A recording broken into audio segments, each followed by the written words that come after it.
When we sat down to our respective computers to hash out topics for this show, there wasn't a single one of us who didn't mention something that had to do with water. We're mired in a drought, as Karen mentioned earlier, and that's the worst one since we started keeping records on these things. And we have more ways to use water to serve more people than ever before. VB, let me start with you. Sustainability models. When you got the amount of water we have to work with, the science that tells us what we have to work with for water, even before this drought abates, what do we need to do, in your view, to get ahead of the curve here on water? What's going on for us to know? Well, I'm a grandpa, so I can't afford to be pessimistic. I can't say I'm optimistic, but I'm hopeful for sure. I think, and this sounds absurd, but I think we need to get serious about this. I think we need to stop denying it. I think we need to stop hiding it. John writes about it every week. He's the best environmental writer I think I've almost ever read. He writes about it constantly. We still don't know a lot about it. Nobody reads it, or they do. I hear you. They forget it. So I think the big thing is you have to realize that the river in some way feeds the groundwater feeds the wells, it feeds the compacts, it feeds the treaties. This particular stream of water is so vital, and we're about to get ourselves hammered from Texas.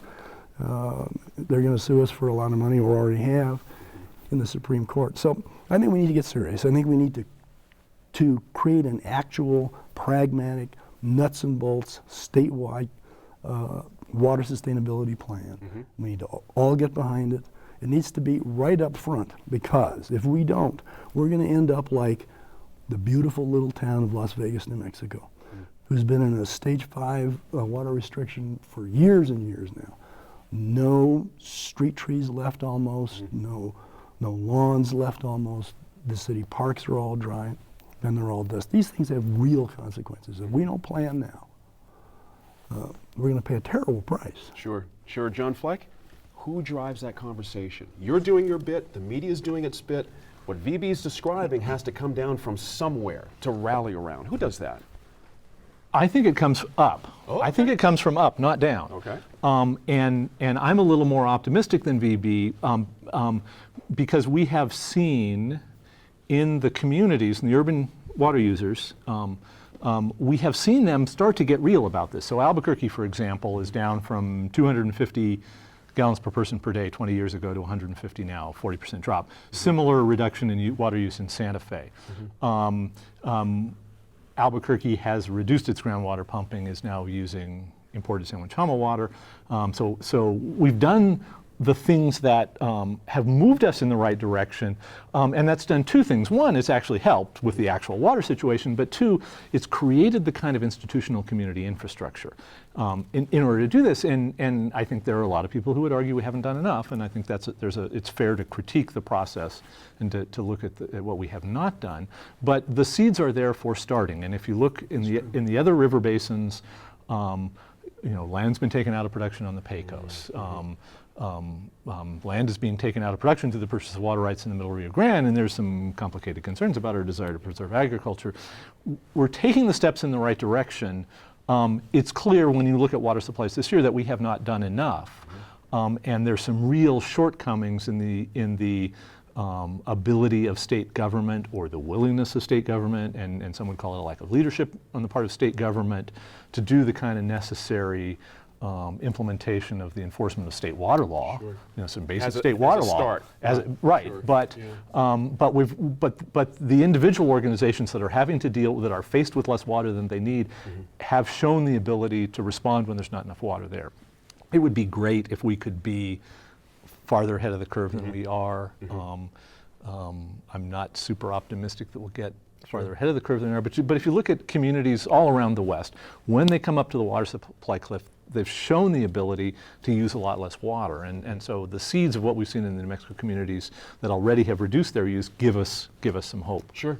But let me ask you that. I'm going to stay with you on this one. And Karen, I'd like you to follow up with this as well. VB mentioned something very important on the horizon here, and that is some suits.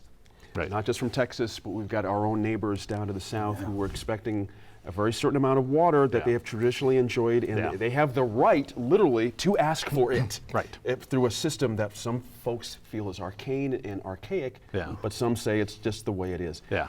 Can those things be reconciled? Our downstream needs for our rural folks in the breadbasket versus our urban needs? Or are we headed for a crash here, in your view? Yes and no. We're headed for a crash. We're in the crash. The farmers down in Hatch, who grow our famous chilies, are in trouble. They're still growing chilies this year, but their crops are down. They're having to pump bad groundwater. The crash is underway. The question is how we manage the crash and how we are successful or not in sharing those resources. And we have a law in the state that's the doctrine of prior appropriation that says first people on the stream have the best right and ought to get the water. The doctrine of prior appropriation is a myth. I mean, we don't enforce prior appropriation, and so I think there's a lot of litigation and legitimate litigation from folks who are trying to get the state to enforce the law. There are alternative mechanisms that we can see growing out of this notion of collaboration and cooperation where enforcing prior appropriation is going to be really hard and really economically difficult. Maybe individual users that are, rather than battling over water, can come up with their own shortage sharing arrangements. And we have seen this. So last year on the Chama River, for example, there were a bunch of acequias that figured out how to share the shortage rather than just doing firm prior appropriation and just cutting off the lower priority users. So the seeds of cooperation and possibility are there. This drought is so extreme, it's testing them. We'll see how we pass the test. I appreciate the fact that you mentioned the acequia groups. Karen, that's part of the melange of groups that have needs for water here in New Mexico, and they don't necessarily mesh comfortably. Clearly, your group's going to have to be at the table if anyone's going to have to talk about water and how it's appropriated in compacts and suits and such. So give us a sense of where you're coming from on this as well, about the needs of the downstream folks versus what John just mentioned. There may be appropriate litigation to resettle this issue that we've been dealing with since the late 1800s. It's just time for an update here, and sometimes the courts are the way to do that. So, yeah. I think the courts are almost the only way to do it, but it's a really tough way to do it, and it's a very expensive way to do it. So that if we can collaborate and find ways to do things, I think that that's what we've got to do. I may be one of those climate change deniers, but I think that we do have to plan and we have to use our resources in the best manner possible. And what the farmers in Hatch are facing is happening all over the state. You know, the folks in Roswell, we've taken land out of production. What's that done to the economy down there? What has it done to families? What's it done to people? What's it done to the cattle business, your numbers? What's going on in the past couple of years? Cattle numbers are probably 50% down from where they were 3 years ago in the state. It's traumatic. The only bright light out of this at this point in time is that in previous droughts, people have been so far leveraged with the banks that they lost their cattle, they lost their land, they lost everything. At the way this has come about, cattle are worth more than they ever have been.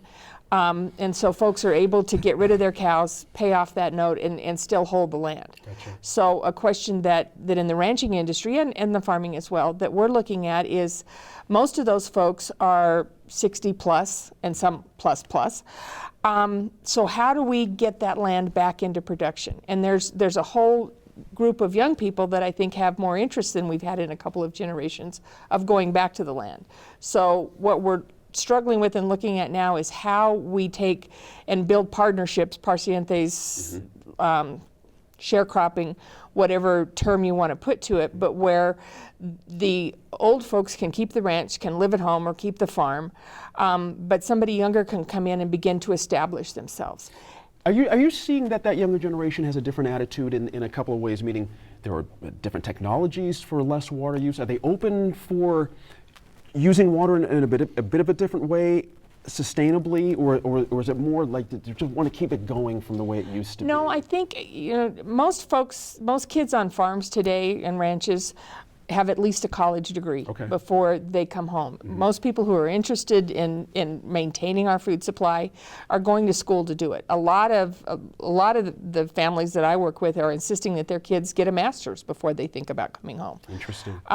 So it's all of the above. There's new technologies, there's new ways to do things, but we've got, in my opinion, we've got to keep the food basket, the bread basket, our state producing, because in the rural economies, if it's not agriculture, we're not going to have a rural economy. Right. Tourism is, helps, but it doesn't suffice. Sure, sure. Phoebe, if you would. Sorry about that, John. The question of rural-urban conflicts over water. When Carlsbad area agriculturalists decided to have their irrigation district unanimously make a priority call on the Pecos River, which means that they want their water before junior water rights holders, i.e. Roswell, Artesia, Hagerman, Dexter. They could be sparking a constitutional crisis. And it's a very, very interesting one, and probably one that should happen. Article 16, Section 2 of the New Mexico Constitution requires prior appropriation, which means first use, best right. Right. Purely.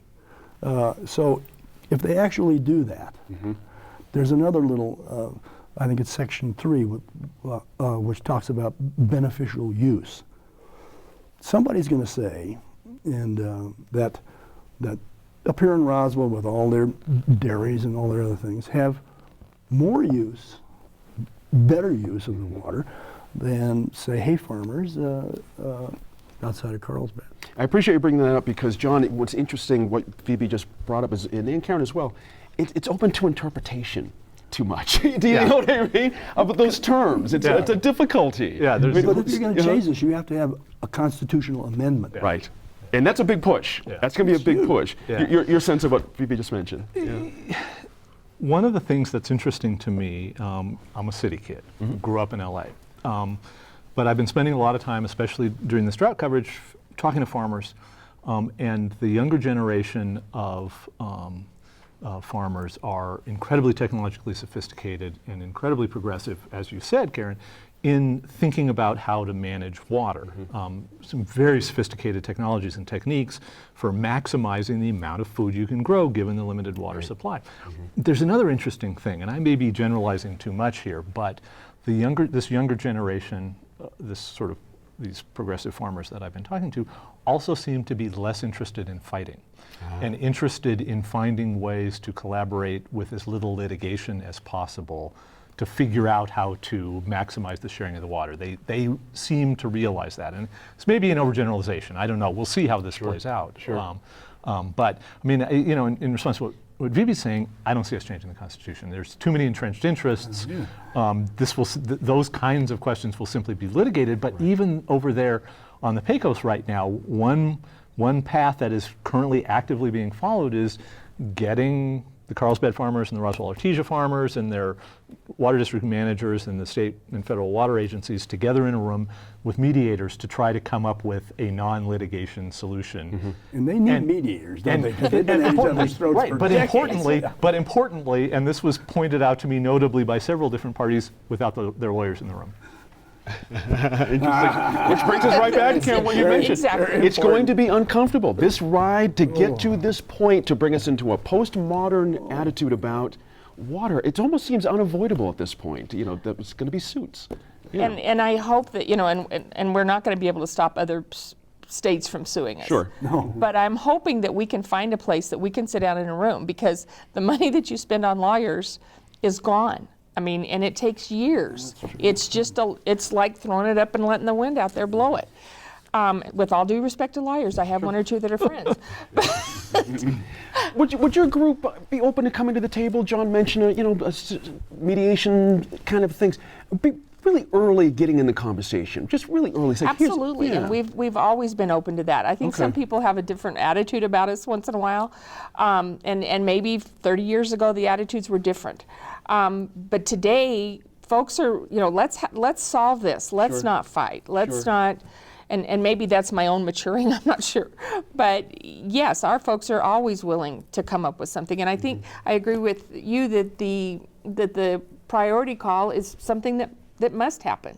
And quite frankly, we think that if the state engineer had been using that as a tool over time before we got into this crash, we would have been in a much better place than perhaps we are today. I mean, but it's not a time for pointing fingers. It's a time for figuring out how we come together, how we how we make this work, because those farmers in Carlsbad that are growing the hay are growing them for the dairy guys Of course, in absolutely, Rossville. absolutely. So, Everyone has a stake exactly. in each other's results, Yeah. right? And I spell that Everybody- S-T-E-A-K, but Right. Well done. Well done. When this group returns, we look ahead to the big environmental narratives in the coming months and years.